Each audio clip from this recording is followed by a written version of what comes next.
Welcome back to Cresta vs. Sick Week 2023, proudly supported by Valvoline, Golby's Parts and Raceworks. We've made it to day 5. Let's dive straight on in. We're at Orlando Speed World, which aptly this week's been renamed Orlando Sick World. There's a ton of cars still in the running. There's unfortunately about 100 cars by my count that have dropped out during the week. Some dropped out on testing day, day 0, and then we've kind of always had this trickle effect of cars breaking. There's a lot of cars that I've handed in 22nd times that are still in the running, the Mustang included. So we can still have a go. Unfortunately, not going to be at the pointy end of the field. I think Ben potentially could finish 5th in class, which is still a pretty good result for a class that's about 12 or 13 cars. I'm currently in 2nd. I mathematically cannot become 1st, and 3rd mathematically can't catch me unless obviously I hand in slower than a 9.0, I believe. Matty gave me the numbers yesterday. So yeah, we should be in fairly good standings, touch wood.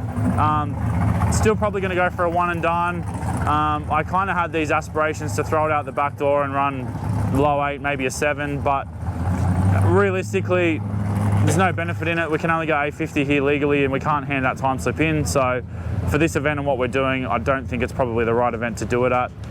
But we're going to start cruising around, and hopefully soon we can get in the lanes.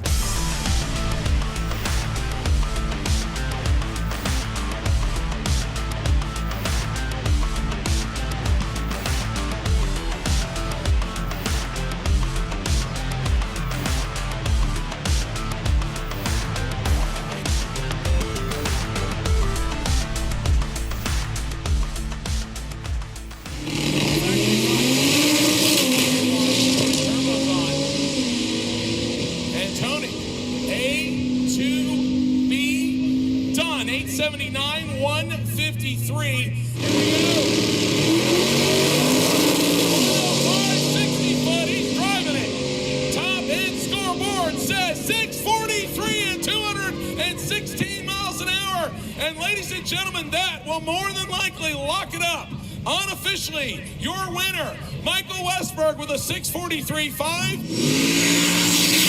The Volvo, looking stout, 115, 60 foot to the top end for Borgren. 740 at 181 miles an hour from Mikhail Borgren as the Barra-powered Mustang. Yeah, this has got a Ford Barra engine in it. Right side, in a 5.0 player. Almost does it again, 510 at 142 for Larry Albright, 860 at 164 for the Barra.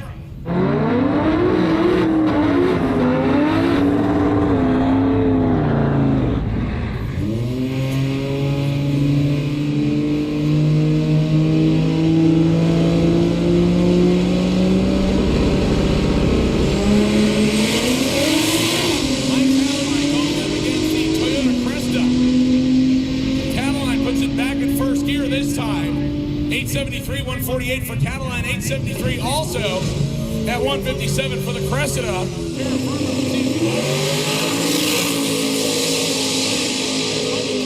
Towards the finish line looking for something with a 7. Top end scoreboard says 761 for Clint Sadowski and a 775 at 172 for Tanner. So Tina trying to get it stalled up and having some problems as the car bumps into the second beam. It may have shut off. So they will take it back to the pit area and work on it. And unfortunately for Tina, as she did not stage and take the car under power to the finish line, they're still left with a question mark. You'll face off with John Dodson, who's already gone 770 in the first pass today. Oh, and the drive shaft completely coming out of Trunkett's car.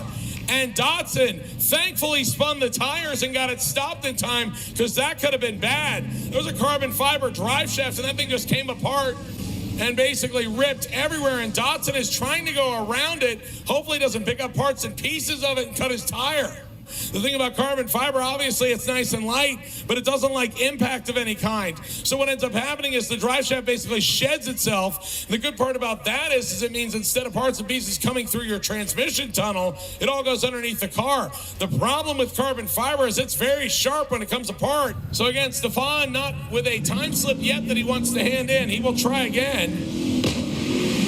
A lot of tire shake, and he hangs on to it front into the air. Stefan Gustafsson to the finish line, 6:88 at 2:05, and that's the pass that he would like to have. At least it started with a 6. The problem is it's still a little slow compared to what he normally runs. Flit in the Honda S2000 that he calls Fat Betty. No, not Black Betty, this is Fat Betty. As nobody would have thought that a Honda would weigh 3,500 pounds. A time slip right here. Flint all over the lane a little bit, but to the finish line. And he gets 785 at 181 miles an hour to make another hit. Speaking of another hit, here's Tina Pierce. And Tina is hooked up good here. 122.60 foot for Tina Pierce to the finish line. 7:21 at 198. David's fist is in the air. He says, yeah, baby, we finished. And almost went 200 miles an hour. He's got a one and done in his hand. 7:21 at 198 for David and Tina Pierce. They have officially completed Sick Week. Now that we've finished all of our official duties for racing and whatnot, we're going to start the pack down. So that's going to consist of taking all the wheels and tyres off the car, swapping back to street setup. And we've also got to pump all the E85 out of the cars. Because it's going to be a while till we come back, we don't want to be storing E85 in the cars. That can damage injectors and fuel pumps and all sorts of stuff. So we are going to flush it out with some good 93, which is the equivalent of Australian 98. So yeah, we're going to get that stuff all sorted now. Unfortunately, we can't bring our U-Haul over here yet. So one of the rule stipulations is that once you turn your time slip in for the day, you are free to go to your tow vehicle or storage or whatever. However, you can't bring those back into the pits. So yeah, we can take stuff out, but we can't bring the support vehicles in. So we're going to be packing down and filling the U-Hauls up. Then we're going to take them out to our U-Haul truck. And then we'll start loading the crate that we ship from Australia over. And we're going to screw that thing shut and we're going to leave it in storage. I did just mention something about the difference between 93 and 98 fuels. So for those that aren't familiar, a lot of US fuel is rated differently or measured differently in the octane rating compared to Australian fuel. So people may see references to 87 octane fuel in the US being the base fuel. It is measured by a system called MON instead of RON, which we have. So it's, I mean, in very simplified terms, it's like inches to centimeters. It's just a different scale in which it's measured. So the 93 MON fuel is effectively the equivalent of Australian 98 RON. So just wanted to make that clear. What I meant in that wasn't that it's the best fuel you can get. It's physically, basically an equivalent fuel. So yeah, 93 and 98 MON to RON is very similar fuel in octane rating. So we'll keep on going. It's about to be night time because the presentation's about to kick off. So we'll keep on trucking. Quick, we're gonna get dead by a bus. Go. Wow. We're gonna get dead by you. Good job.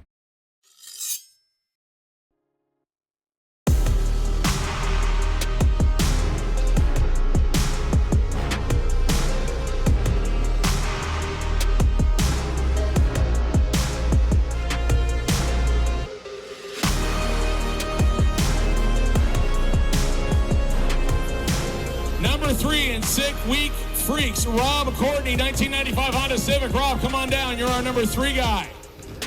Number 2 in Sick Week Freaks, Ben Neal, 1987 Toyota Gremlin, right-hand driver.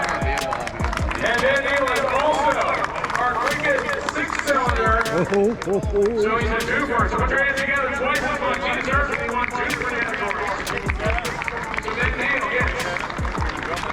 So Ben Neal for number 2, and he gets the quickest 8-cylinder award.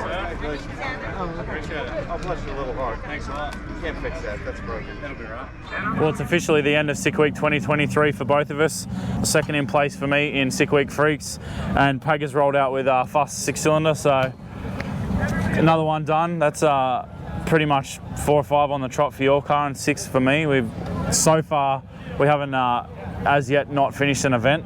So yeah, pretty stoked with that. And yeah, unfortunately we had to take a 22nd with Benny's car on day 2. Was it day 2 or day 3? Day 2, yeah, especially the converter out of it. Yeah, flex plate and converter got pretty sad. So we all rallied together and your trophy bag's blown down the track. And big thanks to Bobby with the hoist. Yeah, mate, that mobile hoist is a game changer at these sort of events, and yeah, it allowed us to actually fix the car in a sort of timely and comfortable manner.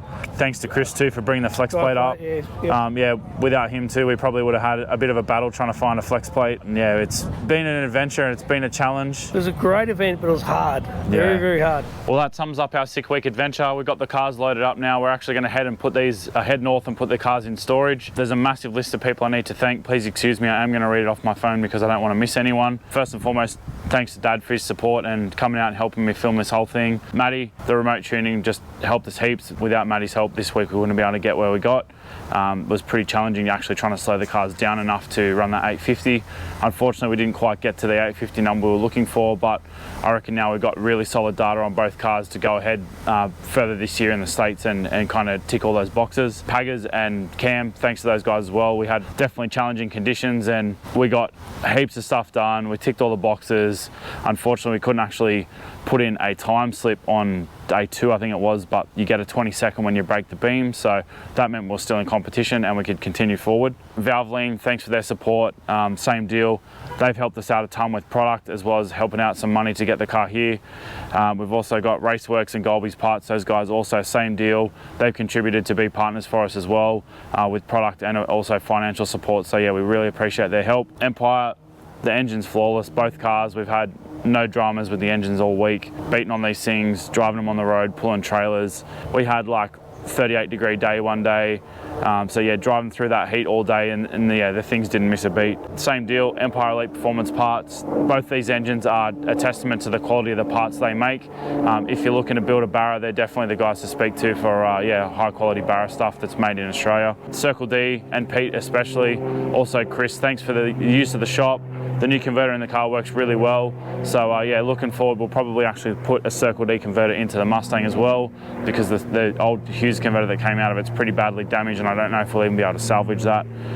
Haltech, same deal, worked flawlessly. We had a lot of spares this week for the car. Didn't even touch one of those spares, so yeah, pretty confident going forward. We can actually reduce our spares package for the Haltech side of it. The keypad is a game changer. Being able to drive through traffic, turn on trans fans, turn on radiator fans.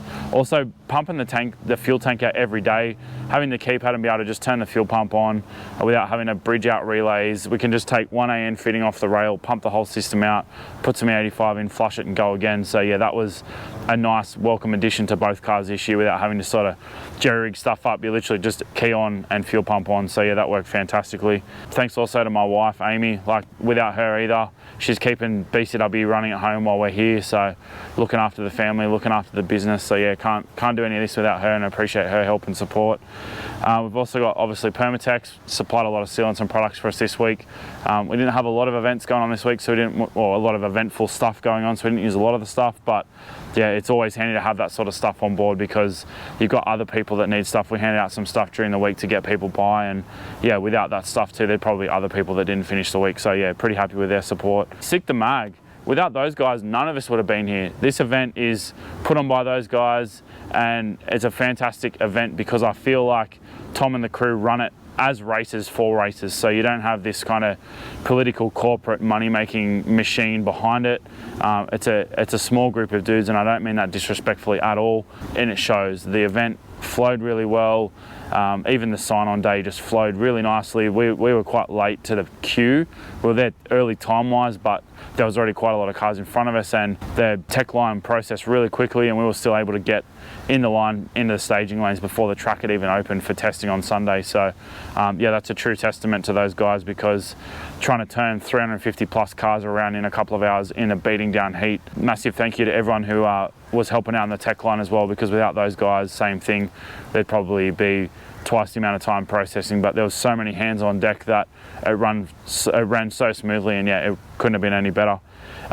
Luke, Matt and Tom, I want to give a shout out to those guys as well from Sick the Mag. Like they helped us all week. Luke and Matt have actually helped us out with footage. Tom's just super welcoming and yeah, it was awesome to actually have a bit of a chat to Tom as a person rather than the racer in the pits. Like unfortunately Tom broke his car on day 2, which meant that he was kind of riding along for the rest of the week, but as much as I love to see Tom's car run, it was actually really cool to see him be able to enjoy the event without the pressure of running his own car.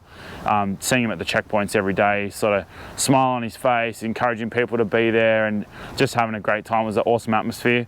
So yeah, I want to say a massive thanks to those guys. Also, all of the Sick Week staff, everyone put in tons and tons of hours. Tonya and the girls in the timing office, Keith running all the tech stuff, Lonnie running the lanes. Yeah, everyone just goes above and beyond for these drag and drive events, and yeah, as a racer, I can't thank them enough, and hopefully they are enjoying the event as well as obviously working it. So yeah, really appreciate everyone that's come out and bought a shirt or got some stuff off us or even come and said hi. Like, everyone's support really means a lot. So we've basically come to the end of the series. We are going to have a lot of other US content coming out as well. We've been shooting all sorts of stuff as well as the actual Sick Week content. So stay tuned for the channel. We're going to have all sorts of stuff. Hopefully we're going to do some junkyard tours next week. So we're heading north, and yeah, we're hoping to find some cool stuff. So we don't actually know what's going to happen yet, but stay tuned for that. Thanks for watching, guys. We'll see you next time.